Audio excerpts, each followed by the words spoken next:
Happy Tuesday evening to you. Welcome to the Rich Live Show. Hopefully y'all having a beautiful week. Had a good weekend. Make sure y'all following me, all right? If you are on TikTok or YouTube, all that good stuff, all right? We got a great conversation as we always do each and every Tuesday. If this is your first time, get ready for some good gems. Make sure you're greeting me in the chat wherever you are. Shout out to those who are listening from the radio station and also those who are on TikTok, wherever you're listening from, Facebook. Hello, YouTube. Make sure you're following the YouTube channel as well, all right? Good evening to you, moderators. Renee and then Ronnie. Good evening to you, Shay, Jackie G, Dorothy.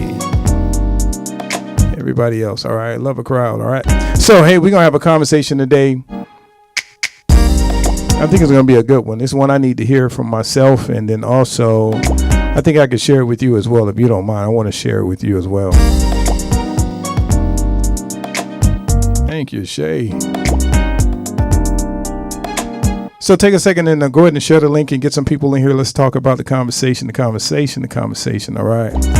Hello, Michelle. Culver Girl, Joanne Wimmer, Betty Thompson, and everybody else that's joining. So I'm going to go ahead and start this conversation. Hopefully y'all are doing well. And check in with me. Let me know you're doing good, all right? So I want to have a conversation today. Happy Tuesday evening. Welcome to the Rich Live Show. If this is your first time, I'm all about positivity. My title is I am a strategist. I am a life and business strategist.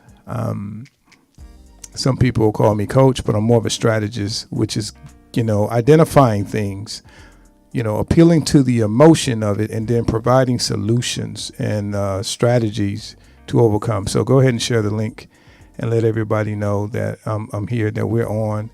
And shout out to those folks that are on the website and YouTube, wherever you're listening from. So I wanted to speak about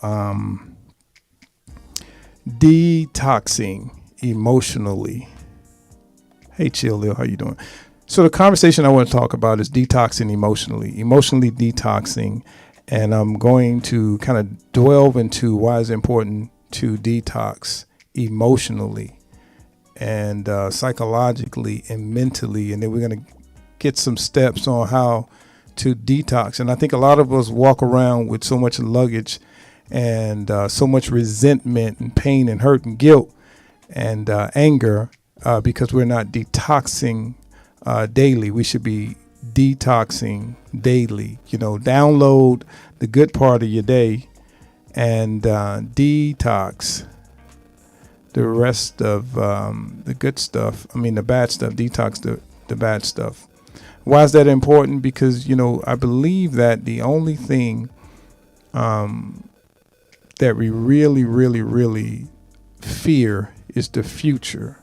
I think, as I dive into this conversation, I believe a lot of us got it confused. A lot of us are really, really, really afraid of the past. And the past has already occurred and it cannot hurt us.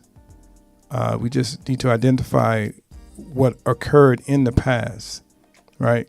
So you can only feel, and I want you to take notes, get something to write with. This is some good stuff. You can only feel what has already occurred. You can only feel your past. You can only feel what has already occurred. You cannot feel the future. You can envision the future. You can kind of predict the future, if you will. You can fear the future. But most people don't fear their past because the past has already occurred.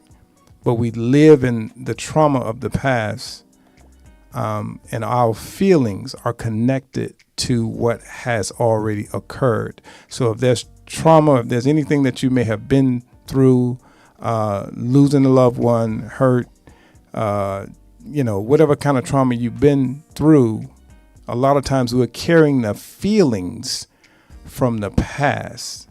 We cannot feel the future. Typically, we fear the future. And this is why detoxing every day is so important. So I don't want to lose anybody in this conversation. It's going to be pretty deep.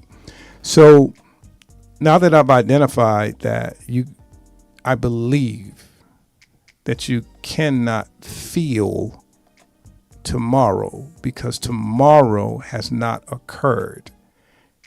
So you can anticipate tomorrow. You can fear tomorrow, but you cannot feel it. Speaking about feelings, these are things that have already occurred that we are latched onto. And most often, those feelings have already passed, but we continue to hold on to them. And I think detoxing is one of the biggest methods that we can take to relinquish some of the pain from the past. And why this is important, because it hinders and delays and slows down our future. We have work to do, folks. We have places to go, things to do. We got to get back up and stop feeling bad about what already occurred. We can't do nothing about the past. We can't rewrite history. I don't care how many times we try. We cannot rewrite what have already occurred. It is what it is, if you're going to tell the truth. So is this making sense to y'all? I don't want to be talking to myself. Let me see. How you doing, Mr. Campbell?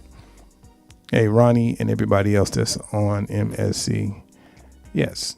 So the whole catalyst of the conversation is how to detox all of your emotions from your daily activity, good, bad, or indifferent. A lot of us are not detoxing. We're busy throughout the day. Things are happening. Sometimes we getting into it with folks. Sometimes we're receiving, controversial news and things of that nature. We're watching the news. We're watching what's happening in this year's election. We're watching what's happening with our leaders, and we're going to sleep without detoxing. And we're waking up, and if you're a math teacher, you're carrying over the additional stuff from the previous day. Okay?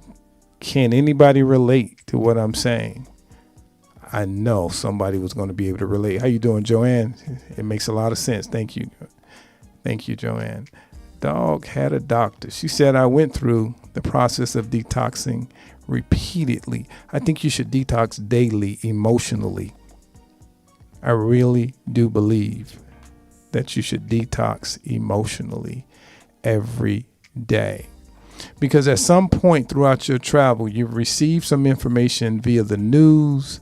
Maybe you drove past a crash. Maybe you saw something. Maybe someone said something. Maybe something came into your head. Maybe you remembered something traumatic from your past. Maybe you just thought or was reminded of a loved one that's no longer with you. At some point, you have to detox, because this stuff accumulates and it causes other stress. And I'm a firm believer that, we genetically modify our lives based on our behavior. Okay, that's pretty deep, Rich. What do you mean by that? Genetically, I believe you can genetically modify your body, your mind, and your heart to respond physically based on how you see things mentally. So what am I talking about? We're talking about mindset. But it's just like a computer. When you defrag a computer, defragging meaning just take out all the mess that we're not using anymore and kind of get rid of all those searches that we're no longer searching, and it keeps the computer from slowing down. But when you defrag is like it's a computer term for detoxifying. When you detox yourself, you get better results. You can move faster. You can think faster. And you can genetically modify yourself to think different, and your body will respond different. So if you're feeling ill or you have some ailments that you're dealing with, a lot of times you can genetically modify your response to it, and then physically it will follow suit. I know this is deep, so y'all slow me down if I'm going too fast. Dog had a doctor said, I lost my son to cancer, and for years I couldn't move forward. And this is what I mean. Detoxifying doesn't mean forgetting. It's just basically making a choice to get rid of the things and the mindset that hurts us. Hurt causes delay. Hurt and pain is what causes us to have struggles of getting out the bed, of moving forward. So we can literally genetically or mentally modify our way of thinking by choosing to look at the positive as opposed to focusing on the negative. This is how we modify.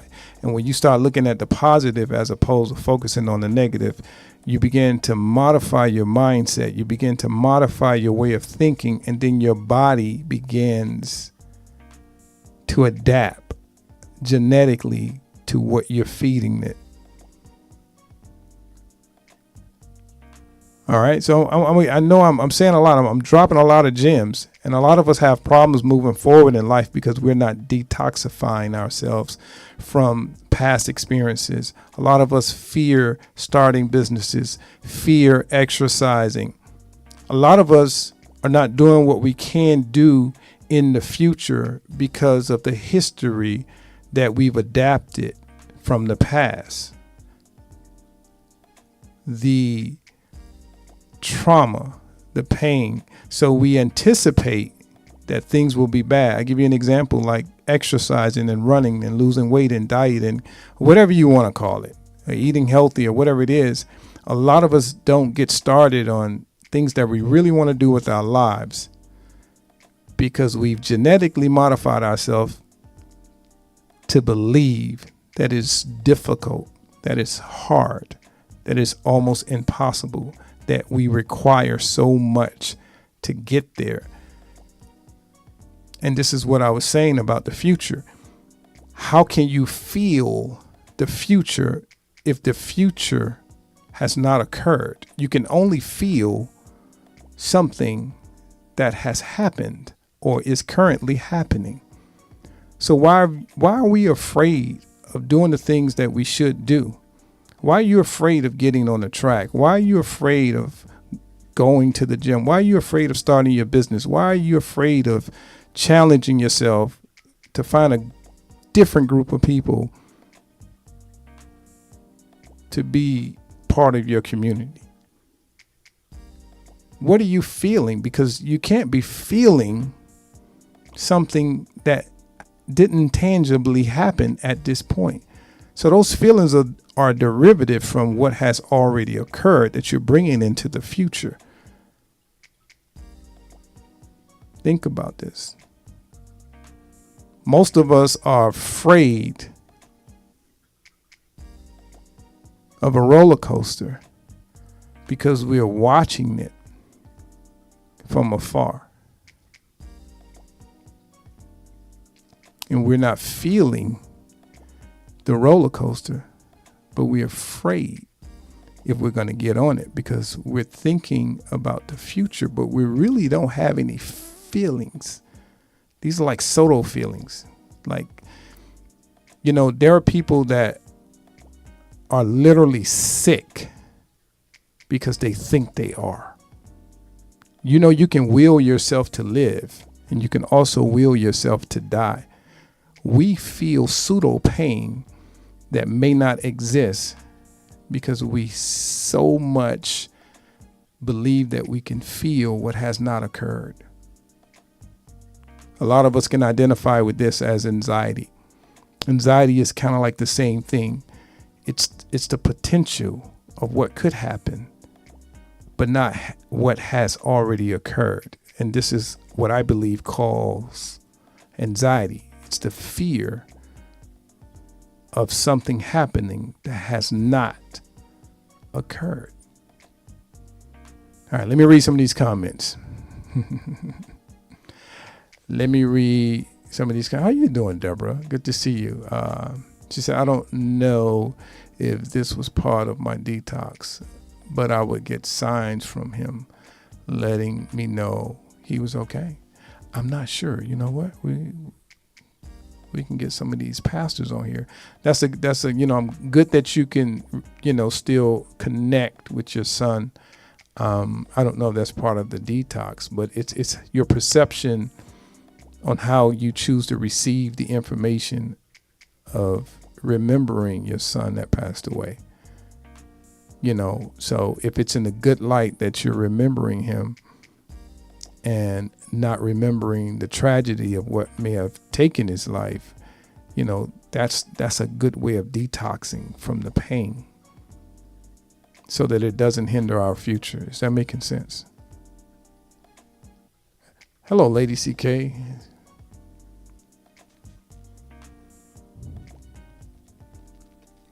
Yeah, it sounds like you're still grieving, dog. Had a doctor. I don't want to be remissive of your pain, but it seems like you may still be mourning, and that happens for a long time. It happens for a long time. So you can't rush the process. You just have to surround yourself around a body of people that can really relate to some of your experiences, and find some groups and things of that nature. But definitely what you're feeling and your fear as it relates to your son, the fear no longer exists. You're dealing with the feelings from the past. You're dealing with the feelings from the past. But we can't feel the future because the future hasn't occurred yet. And this is why it's important for us to move on. Not without, with good memories. Hi, Carolyn. Carolyn say, Rich, you're absolutely correct.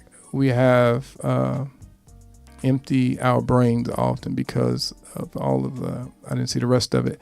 Yeah, so if you would purge every night at the end of the day, if you would take some time to detoxify yourself from all the carnage that occurred throughout your day, then it helps make room and space for innovation, for healing. It leaves room for, anticipation of positivity. But if you're not defragging, if you're not detoxing, it's hard because you're taking a lot of that luggage from Monday to Tuesday. And now you have Monday and Tuesdays non-detoxification that you take it into Wednesday. So by Friday, you have a week's worth of, luggage that you have to try to find a way to detox. And detox is not necessarily, going out to party to happy hour. That's not detoxing. Detoxing is basically going inside your brain, going inside your mind, going inside your heart, and getting rid of everything that may still be there so that you can be prepared for the next moment, so that you can enjoy the goodness of what's ahead. So detoxing the old feelings of what occurred today, yesterday, last week. So those arguments and grudges that we hold on to, that is not a sign of detoxifying. If you're still angry with someone, you haven't detoxified yourself. So therefore, you're carrying something into something new. Hey, Veronica, how you doing? Is this relatable to you? So the reason why I'm saying this is because a lot of us are still stuck in the past. And and we got so much work to do. We have so many things to accomplish, and we don't want to stay right here. because we cannot identify what holds us back because we haven't mastered the methodology of moving forward. And I'm telling you, it's good to be able to move forward, understanding that you cannot feel tomorrow. You cannot feel your future. So why fear it? Why be afraid of the future if it has no feelings yet? It has not existed. You know, if you go to the doctor and you got a shot, a lot of us have pseudo pain and the needle hasn't even got in. A lot of us have white coat syndrome and our blood pressures are up the minute we walk into the doctor's office because we have this sensationalism of believing we know what this feels like and nothing has actually occurred. So this is why they call it the white coat syndrome, right? No one stuck you with a needle. You know, you just in the lobby. You know, they just taking your blood pressure and it's through the roof and you about to faint and they can't release you and then nobody did nothing to you. You cannot feel what has not occurred. That's right. Carolyn say, Rich, if we hold on to the past, we cannot move on. Actually, we do move on. We cannot. You're right, Carolyn. Thanks for your comment. I appreciate that. I'm going to agree with you, but then I'm going to also add that if we hold on to the past, we can move to the future. Not necessarily well. See, if you're holding on to the past, you still getting old. Every day you wake up, you getting a day older. Even if you still carrying the luggage, you still having birthdays. So for every birthday and every day that goes by, every birthday, you have that much luggage that you're carrying, which is making you heavier and making your back bend and your knees weak because you're carrying so much psychologically. You're carrying so much mentally. You're carrying so much emotionally. Take the time to purge. Take the time to detox so that you don't go on those people's job and be frustrated with them. Anybody got a job they don't like? If you got a job you don't like, it's because you're somewhere where you probably are not exercising your gift, right? But in order to get from that place to where you really want to be, if you detoxed every day, then your attitude would change and it will create more space for you to find more opportunities or at least have the energy. But by not detoxing, when you get home, if you're in a bad relationship, when you get home, if you're in a job that you don't like and they're overworking you, when you get home and you don't detox, then you're stuck in bed. And then you're in this situation where you're paralyzed by your future fears of things that have not occurred yet. And you're only dealing with your feelings from previous situations. Come on, talk to me. How you doing, Robin? Hey, Cammy. So listen, if you got questions, ask them. You know, I would love to answer some of the questions, but I'm speaking from my own existence. I'm speaking from my own life. You know, everything that I've feared never caused me any pain because it didn't even happen yet. So we cannot feel the future. So therefore, most often we fear the future. That makes sense. You feel what has already occurred. So I'm going to give you some nuggets, right? Start monitoring your response. Your response to things tell you subliminally who you really are. I'm going to say that again. Your response to things, to people, to situations and circumstances tells you exactly who you are. So I'm going to challenge us to start monitoring the way that we respond. if someone says something negative to you, if your response is whatever, your body psychologically and physiologically begin to respond to the whatever. You get what I'm saying? How you respond to people, how you react, what you allow in, what you feed, what you respond to, how you navigate to or through something often dictates how your body chemically begin to assess it. Think about that. Hey, Kathy. How you doing? Yeah, so make sure you tap in and sharing the link. But I thought this was a good conversation because I was over the last couple of weeks, I was like, okay, sometimes I'm being a little repetitive in my conversations. But I think a lot of that repetitiveness is coming from the fact that a lot of people are still stuck in their history. A lot of people are stuck in their past. And they're stuck in their feelings and they're not emotionally detoxifying themselves.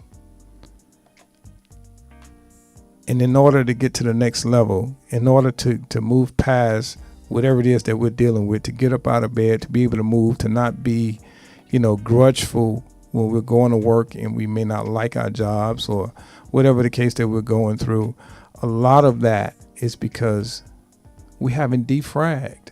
We haven't detoxified. Every now and then you got to do a good cleansing. Anybody can relate? Every now and then you got to do a good detoxification. I'm talking to somebody. So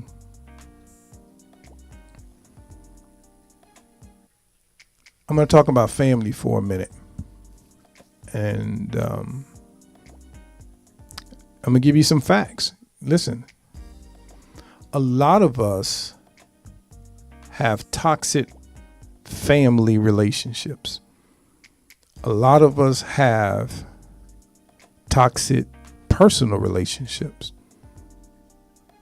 A lot of us have so much toxicity in our lives. And we were raised on this blood is thicker than water syndrome. So that basically says to us, continue to make room for toxicity.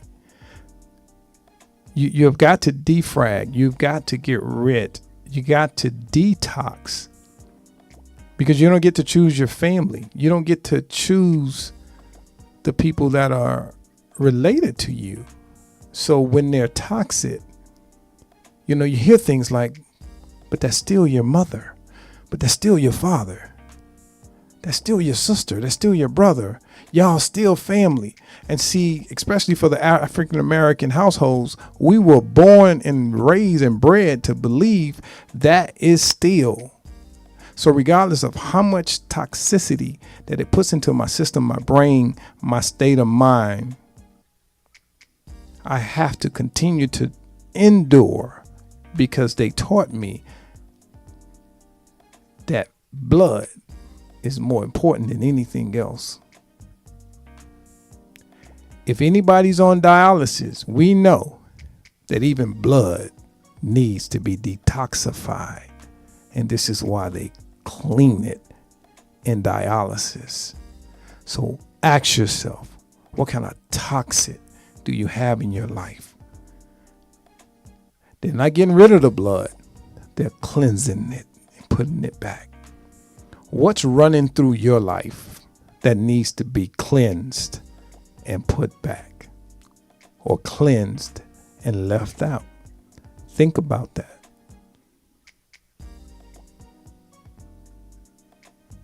Hopefully I'm helping somebody.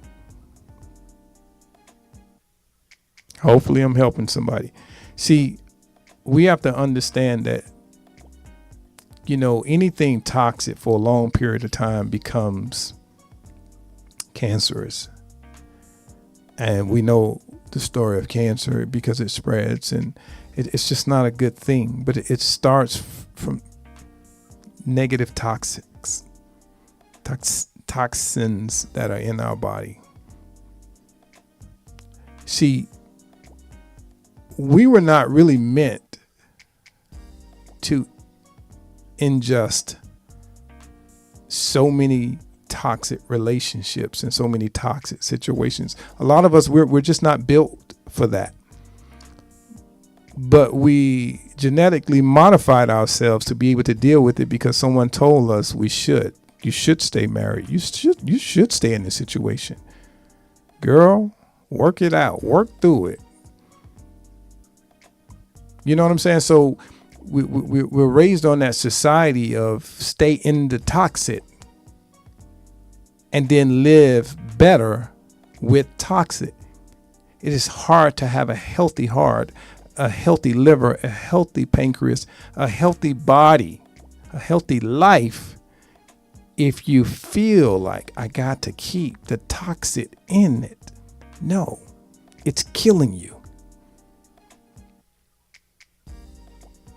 So you can stop right now today with the toxicity in your life and understand that all the pain that it caused you, it can't cause you any more pain tomorrow because tomorrow don't exist. It's only causing you pain from the past. So once we know how to manage our past, our future gets brighter because we can move forward without any more toxic.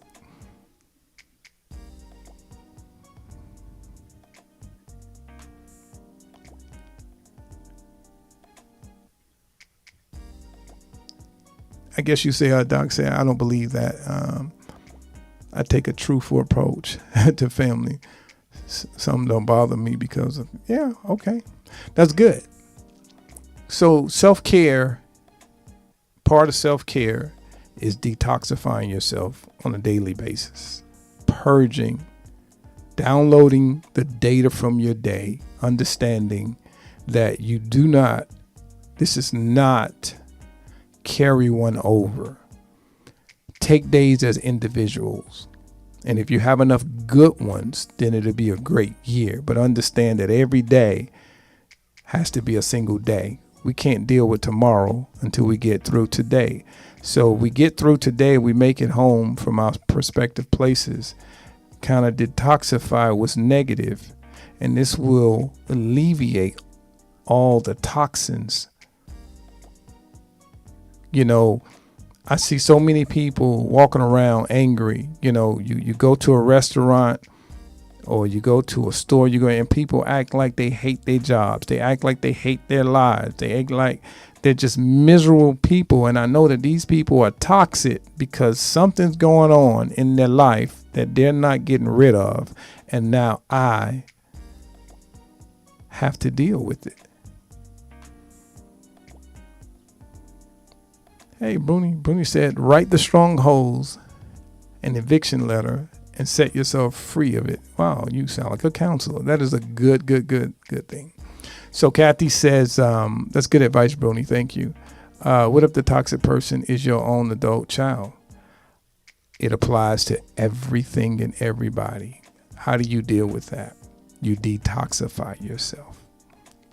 The key word, Kathy has an adult child or is alluding to someone that has an adult child that is toxic. You treat them like dialysis. That's it. I don't care if they're related or not related. Listen, you have a choice to make. People that intoxicate other people, like DUIs, right? It's the intoxicated people that almost always live. It's the sober people that get significantly injured or pass away. So at some point, Kathy, you got to make a choice. Are you going to live your best life or allow their toxicity to hinder your future and limit the amount of time that you're going to have on this planet? I know you gave birth, but sometimes by detoxifying the situation in yourself, you may be forcing them to change their ways. Put them in a no option situation. And I know that's going to be hard because that's your own child. But at the end of the day, you use the word adult. So if you raise that child with good values, good principles, a lot of times they don't apply them because it's not necessarily a requirement. So you can detoxify yourself. Just like dialysis. He's still your child, but get rid of all. And I know some of us can relate. Like, you ever had friends that your parents didn't care for? They couldn't stop you from being friends, but they'll say they not coming to this house. They're not coming to, you better not let me see. See, that's that self-care. So listen, we need the blood. We need the blood. We need to live. We need our body parts and our organs, but they don't need to be toxic. We can clean them and still survive. Period. Boy, you nothing to play with. Dog had a doctor say, I drop him like a dime on my son. He wasn't raised that way. See, you know what? Strong people, and don't take this personal because this applies to me too. Strong people raise weak children. I'm going to say it again. Strong people raise weak children. I'm going to tell you why. Because strong people typically are birthed from struggle. I'm going to say it again. We that are strong, that provide stable environments and raise kids to be wonderful people, often produce weak fruit. Why? Because we take the struggle out of the feeding process. We give power where it should be earned. So this create weak people because they don't have to plow through life the way that you had to. But you did this so that they didn't have to. And the fact that they didn't have to created a weaker environment because there's no struggle. There's nothing for them to fight because it's given. See, we come from a world, my baby boomers, Generation X, we come from a world where we had to win an award. Now awards are given for showing up. Now every kid gets a standardized award for just being alive. I'm talking to somebody. So Cam say it's about finding peace and happiness within yourself. You're absolutely right. Veronica say why? Wow.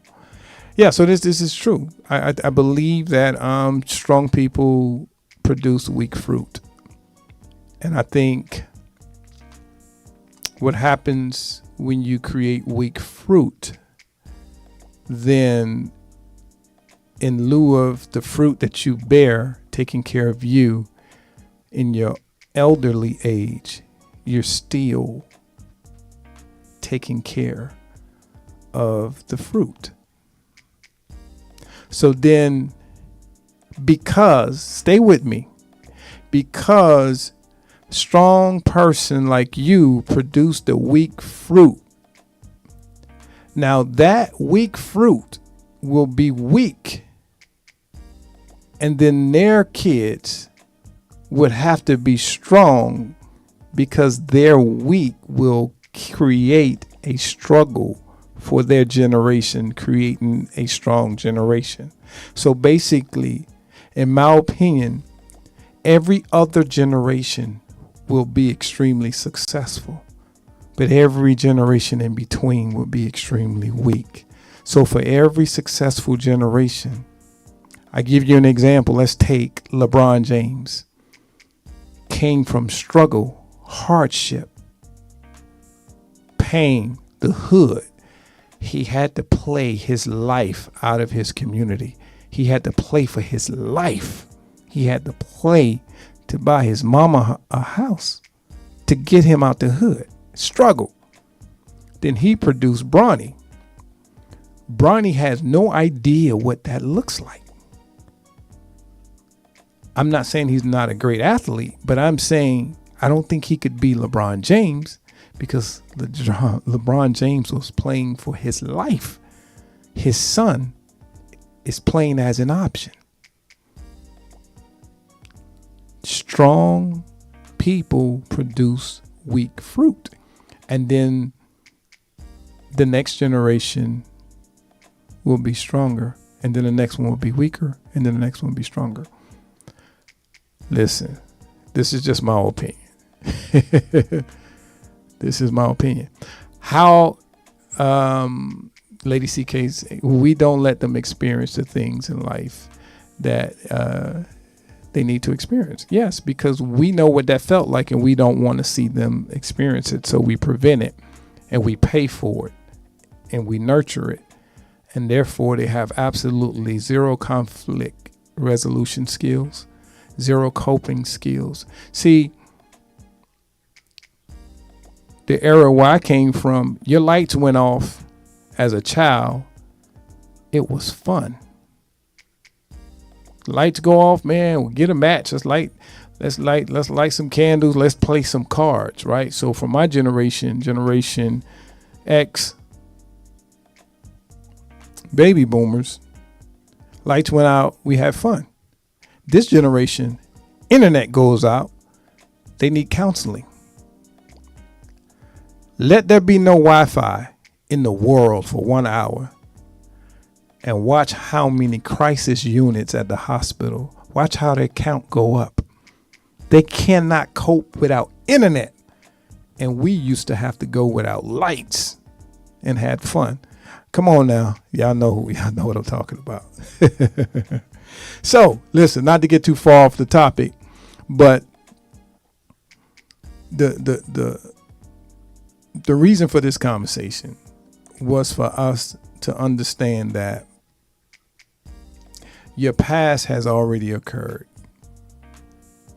And the only feelings that we're feeling is a derivative from what has already occurred. The future can't be painful. You don't even know if it feels good because it's not tangible. You haven't touched tomorrow yet.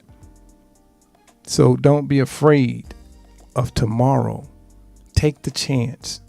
Take the risk. You know what I'm saying? So I'm going to ask you a question. Be honest with me. Since we all family, we all friends. How you doing, Eberhard? Shout out to everybody on the MSC network over there. I got a question. Be honest with me since we all fam. How many of us have given their all to someone? Be honest with me. Has anybody ever given their all to someone? I just want to see how many honest people in the chat. I'm going somewhere with this. Has anybody, how you doing, Lynn? Lynn's honest. Anybody has ever given their all to someone? And there's a follow-up question.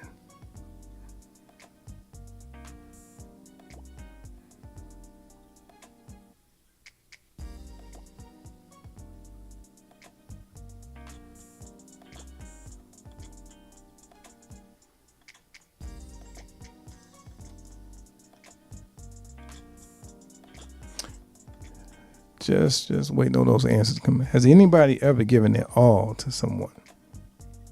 How you doing, Miss Freeman? Silver Fox, Evelyn, everybody that's on the internet, Lena, and everybody that's on the radio station. So while y'all answering, I'm going to go through these answers in a second. I just got a question. Thank y'all for being honest.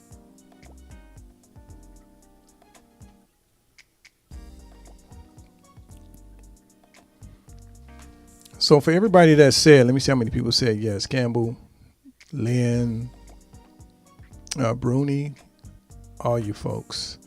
Renee, Dorothy, Loretta, all these folks.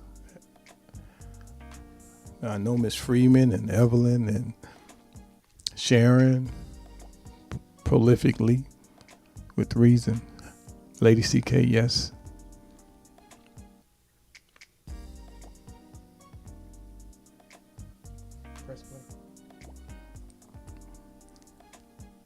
Yeah, so the reason I asked that question is, have you ever given your all to yourself? I think Kathy said it best. We were raised to be selfless, to put others first. We were raised to give our all to others. But have you ever given your all to yourself? If not, why? Have you ever bet everything on you? The best risk of loss is to bet it all on you. But so many of us have bet and invested all into someone else and have gotten zero returns or very little returns on your investment. I don't know anybody on this planet, me personally, that has gave it all for themselves.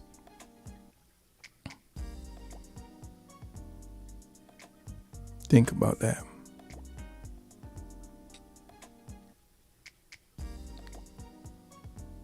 Why are you willing to take risk and gamble for other people and sacrifice for those who would not do the same for you? Some of us have grown children that are in their 20s, 30s, and even 40s that we're still sacrificing for. And I don't know.